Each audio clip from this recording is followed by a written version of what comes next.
بسم اللہ الرحمن الرحیم وَإِذَا قِيلَ لَهُمْ تَعَالَوْا إِلَىٰ مَا أَنزَلَ اللَّهُ، اور جب کہا جائے ان کو آؤ طرف ما انزل اللہ کے، وَإِلَى الرَّسُولِ، اور طرف رسول کے، قَالُوا حَسْبُنَا، حسبنا کا معنی لکھا ہے یکفینا، کافی ہے ہم کو، ما وہ طریقہ، وجدنا علیہ آباءنا، جس پر پایا ہم نے اپنے باپ دادا کو، آبالو کانا یہ ضابطہ ہے، آبالو اس سے پہلے اس واؤ کا معطوف الیہ مقدر ہوگا، معطوف الیہ جہاں پر بھی آئے۔ اب یہاں اصل عبارت ہوگی ایتبعونہم ولو کان آباؤہم، ایتبعونہم ولو کان آباؤہم، تو آبا لو کان ایتبعونہم ولو کان، کیا یہ اتباع کریں گے اگر ہو ان کا باپ دادا لا یعلمون شیئا، کوئی چیز جانتا نہ ہو، ولا یہتدون، اور نہ ہدایت پاتے ہوں۔ یہاں پر تین مسئلے سمجھنے ہیں۔ ایک مسئلہ کہ ما انزل اللہ کے مقابل کسی کی پیروی اور تقلید خالص کفر ہے۔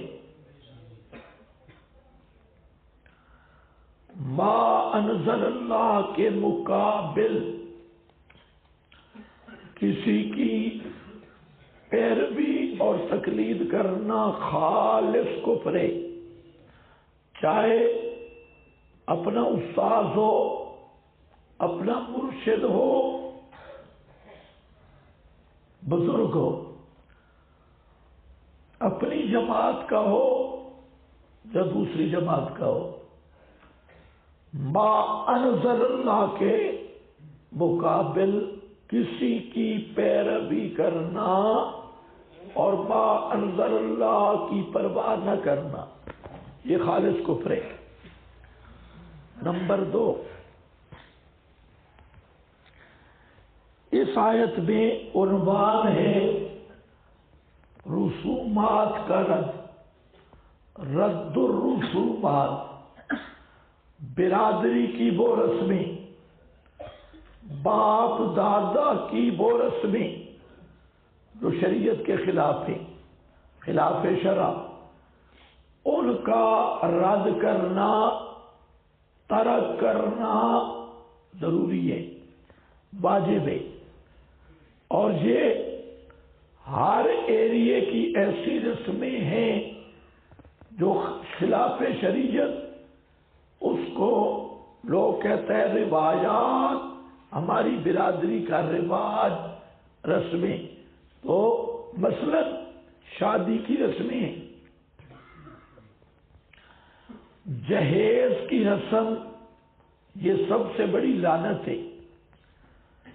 ایک لڑکی کی شادی ہے، اس کے گھر والے اس فکر میں ہیں کہ اس کا جہیز تیار کرنا ہے، اور اس جہیز کی تیاری میں سالہ سال وہ لڑکی گھر بیٹھی ہے اور اس کی شادی نہیں ہو رہی۔ کیا اگر جہیز نہیں اس لڑکی کی شادی کی تو برادری میں ناک کٹ جائے گا، یہ رسوم جاہلیت ہے۔ اسی طرح بیوہ عورت کا نکاح نہیں کرتے، خامن مر گیا، بیوہ عورت کا نکاح نہیں کرتے، اس کو عیب سمجھتے ہیں، اور اس پر اگر بیٹے ہیں وہ عیب سمجھتے ہیں کہ ہماری ماں کا اب آگے نکاح کیسے کرے، یا بھائی ہیں وہ کہتے ہیں بہن کا نکاح کیسے کرے، بیوہ ہے، تو یہ رسم جاہلیت ہے اور خلاف شریعت ہے، کہتے ہیں ہماری برادری کا رواج ہے، یہاں تو تمہارے ایمان کا امتحان ہے کہ رسم و رواج اس کو ختم کرنا یا پھر جاہلیت کی رسموں کے مطابق چل کر شریعت کو چھوڑنا ہے۔ اسی طرح ایک رواج یہ بھی ہے، اگر کسی کی منگنی ہو گئی تو اس کے بعد اس منگنی کو نکاح سمجھا جاتا ہے، یہ بھی رسوم جاہلیت ہے۔ اور اسی طرح اگر کسی کا خامند مر گیا، اس عورت کو اس گھر سے جانے نہیں دیا جاتا، اس کا بھائی شادی کرے گا، اب یہ آ گئی، یہ بھی رسم جاہلیت ہے۔ ایک حویلی میں 10 بھائی رہ رہے ہیں شادی شدہ، یہ بھی رسوم جاہلیت ہے، کہتے ہیں ہماری برادری کا طریقہ ہے، پردہ نہیں ہے۔ تو جتنی رسوم جاہلیت ہے، اور اس میں بڑا عنوان کیا ہوتا ہے، ہماری برادری، ہماری باپ دادا کی روایات، ان کی پیروی ہوتی ہے۔ یہ آیت اس میں اس پر کاری ضرب ہے کہ مسلمان آدمی شریعت کا پابند ہے، رسم و رواج کا نہیں۔ اور تیسرا مسئلہ کہ اس آیت کو ائمہ مجتہدین کی تقلید پر فٹ کرنا، یہ خالص تحریف الیہود ہے، یہود کی تحریف ہے۔ دلیل کیا ہے؟ 2 وجہ سے۔ پہلی وجہ الی ما انزل اللہ الی الرسول قالوا حسبنا ما وجدنا علیہ آباءنا، سمجھو یہاں پر ان کو جب قرآن کی دعوت دی جاتی ہے اور رسول کی، تو وہ اس کے مقابل کہتی ہمیں باپ دادا کا رواج رسم طریقہ کافی ہے۔ تو یہ پیروی کس کے مقابل ہے؟ ما انزل اللہ، جبکہ مجتہدین کی تقلید ما انزل اللہ کے مقابل نہیں ہوتی، اور جو کسی مجتہد یا امام کو ما انزل اللہ کے مقابل متبوع سمجھے، وہ آدمی کافر بھی ہے، مشرک بھی ہے۔ آپ میں سے کوئی ہے ما انزل اللہ کے مقابل کسی کو متبوع سمجھے؟ دوسرا، یہاں پر کیا فرمایا کہ لو کان آباؤہم لا یعلمون شیئا ولا یہتدون، یہ مضمون اور بھی متعدد مقامات پہ ہے کہ کیا اتباع کریں گے اگر ان کے آبا کوئی چیز نہ جانتے ہوں اور ہدایت یافتہ بھی نہ ہوں۔ تو اب سوال ہے اہل حدیث گروہ سے کہ ائمہ مجتہدین یہ تھے لا یعقلون شیئا ولا یہتدون کا مثال، کچھ سمجھے کہ نہیں سمجھے؟ اس لیے یاد رکھو غیر مقلدین سے بڑا محرف دنیا میں کوئی نہیں۔ یہ تحریف المصداق ہے۔ اصل بات یہ ہے کہ تقلید محمود وہ ہم صحیح مانتے ہیں، اور تقلید محمود کیا ہے؟ ما انزل اللہ کے مقابل نہ ہو، بلکہ ما انزل اللہ کے لیے ہو۔ ما انزل اللہ کے لیے کہ اللہ نے جو نازل کیا اس پہ ہم عمل پیرا ہو سکیں، انزل اللہ کے لیے۔ اور دوسرا وہ ہوتی ہے تقلید محمود کے لیے شرط ہے کہ وہ ماہرین شریعت کی ہوگی، ہدایت یافتہ لوگ، ماہرین شریعت۔ جبکہ اگر یہ دو چیزیں نہ ہوں، ما انزل اللہ کے مقابل تقلید یا غیر اہل کی تقلید جو ماہر نہیں، یہ تقلید مذموم ہے۔ اور ایسا مقلد وہ اندھا مقلد ہے۔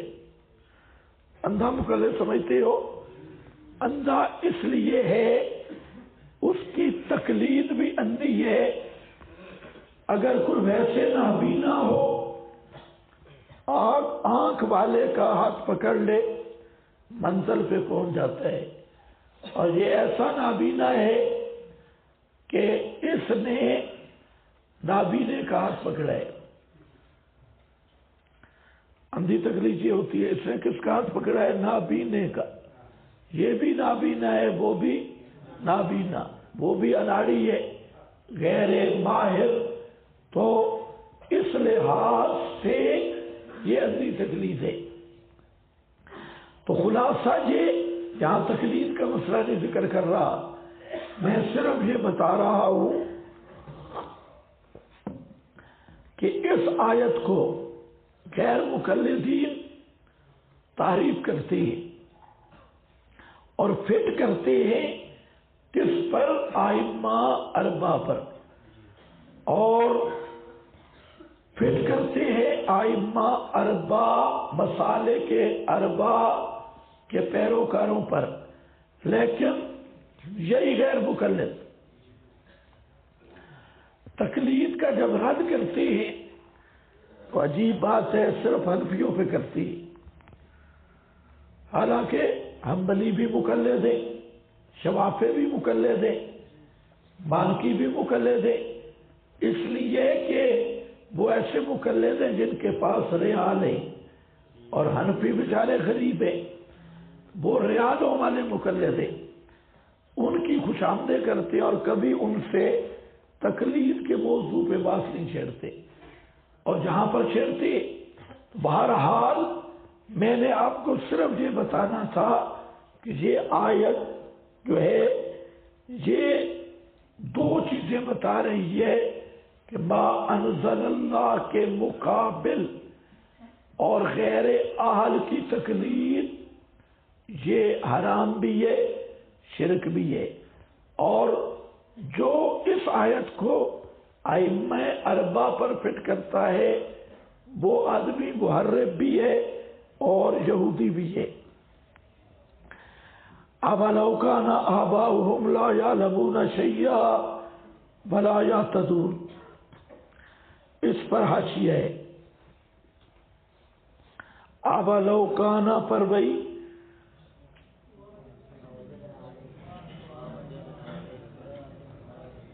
مرشد تھانوی نے فرمایا کہ آیت میں ابطال ہے جاہل صوفیہ کہ اس طریقہ کا کہ جب ان کے سامنے شریعت پیش کی جاتی ہے تو اس کے بجائے وہ اپنے مشائخ کے معمولات سے تمسک کرنا کافی سمجھتے ہیں۔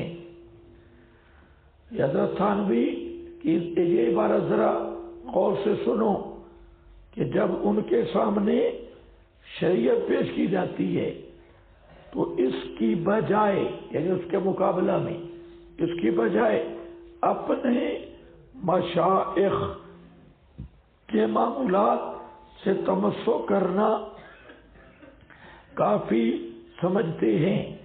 وَعَلَمْ أَنَّ الْاِقْتِدَاءَ انما یجوز بالعالم المعتدی۔ عبارت سمجھو، اقتداء جائز ہے عالم معتدی کی، ہدایت یافتہ کی۔ وَإِنَّمَا يَكُونُ عَالِمًا مُعْتَدِيًا اذا بنا قوله علی الحجت والدلیل۔ اور عالم معتدی کی بھی بات اس کی پیروی کی جائے گی جو مبنی پر حجت اور دلیل ہو۔ فَإِذَا لَمْ يَكُنْ كَذَلِكَ لَمْ يَكُنْ عَالِمًا مُعْتَدِيًا فَوَجَبَ أَلَّا يَجُوزَ الْاِقْتِدَاءُ بِهِ۔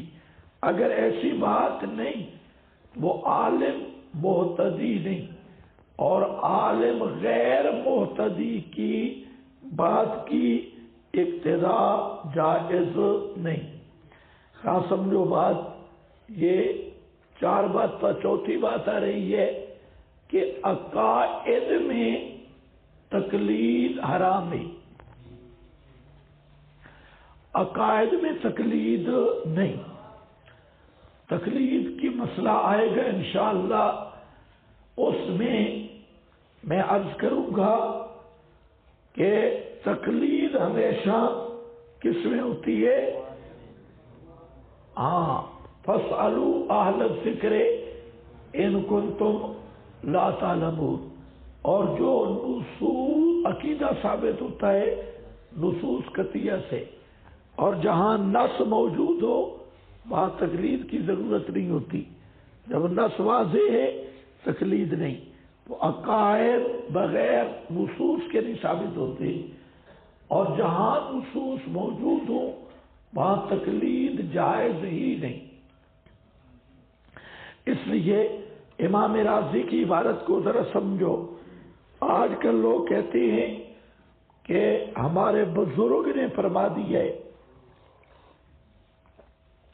امام رازی کی یہ عبارت وَعَلَمْ أَنَّ الْاِقْتِدَاءَ اِنَّمَا يَجُوزُ بِالْعَالِمِ الْمُعْتَدِي۔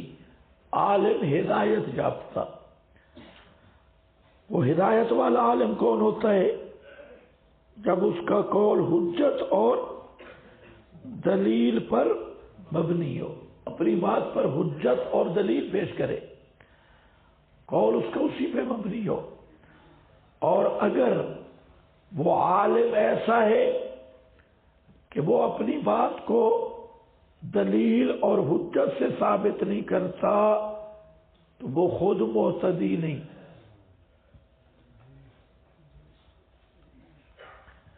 آپ نے سمجھا کچھ بھی نہیں۔ عالم اگر اپنی بات پر حجت دلیل پیش نہیں کرتا تو خود ہدایت یافتہ نہیں۔ امام رازی کی نجات کے لیے اتنا کافی ہے۔ بہت خوب عبارت لکھی ہے۔ آج کے ماحول کو دیکھو گے اس عبارت کی قیمت آئے گی۔ آج لوگ یہ کہتے ہیں بس ہم نے کہہ دیا مانو، فلاں بزرگ نے کہہ دیا، اور تم میں بھی یہ بیماری اب شروع ہو چکی ہے، دوسروں میں نہیں، تمہارے اندر زیادہ شیطان آ رہا ہے۔ کہتے ہیں حضرت شیخ القرآن نے کہہ دیا، اب بس ہم نے شیخ القرآن نے کہا ہے۔ شیخ القرآن نہ اللہ ہے نہ نبی ہے، اس کی بات کے پہ دلیل لاؤ۔ اور یہ کہو گے توبہ، اتنا بے ادب، اتنا بے ادب۔ ہم کہتے ہیں شیخ القرآن زندہ ہوتا وہ دلیل لاتا، نہیں تو ہم اسے بھی نہیں مانتے تھے۔ سمجھ گئے یا نہیں؟ بہت ساری باتیں مولانا حسین علی کی بھی ہم نہیں مانتے۔ تم کن مشائخ کی بات کرتے ہو؟ مولانا حسین علی کی بہت ساری باتیں ہم نہیں مانتے، دلیل کی بنیاد پہ نہیں مانتے۔ اب ایک دوسرے کے منہ کی طرف دیکھتے، کیونکہ سارا جمود زدہ ذہن ہے، زنگ زدہ۔ امام ابو حنیفہ کی بھی باتیں ہم نہیں مانتے۔ جس نے بھاگنا ہے آج بھاگ جائے۔ امام ابو حنیفہ کی باتیں نہیں مانتے۔ جن طالب علموں نے میرے پاس ہدایہ پڑھا ہے ان سے پوچھ لو ہدایہ میں کیا ہوتا ہے۔ بہت سارے ایسے مسائل ہیں کہ ائمہ کے ہم نہیں مانتے، جب دلیل ہو تو اس کے مقابل ہم کسی کی نہیں مانتے۔ دلیل کے مقابل ہم صحابی کی بھی نہیں مانتے۔ چلو بتاؤ۔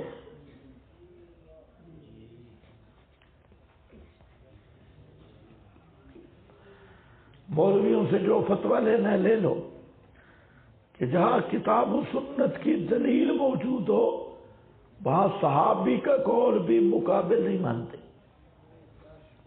لیکن مقابل ہاں بھائی دیکھو وَاعْلَمْ أَنَّ الْاِقْتِدَاءَ إِنَّمَا يَجُوزُ بِالْعَالِمِ الْمُعْتَدِي۔ یہ جو چھوٹے بچے بیٹھے ہو تم سمجھو کہ اقتداء کس کی جائز ہوگی؟ ہدایت یافتہ عالم کی۔ اور ہدایت یافتہ عالم کون ہے؟ جس کی بات حجت اور دلیل پہ مبنی ہو۔ فَإِذَا لَمْ يَكُنْ كَذَلِكَ، اگر اس طرح نہیں، اس کی بات حجت دلیل پہ مبنی نہیں، لَمْ يَكُنْ عَالِمًا مُهْتَدِيًا، وہ خود عالم محتدی نہیں، فَوَجَبَ لا يجوز اللہ يجوز الاقتداء به الکبیر۔ حضرت تھانوی لکھتے ہیں کہ آیت میں ابطال ہے اہل جہلیت کی اس بدعت کا کہ بعض چیزوں کو غیر اللہ سے نامزد کر دیتے، جیسا کہ اب بھی بعض جہلاء ارواح طیبہ سے تقرب حاصل کرنے کے لیے ایسا کرتے ہیں۔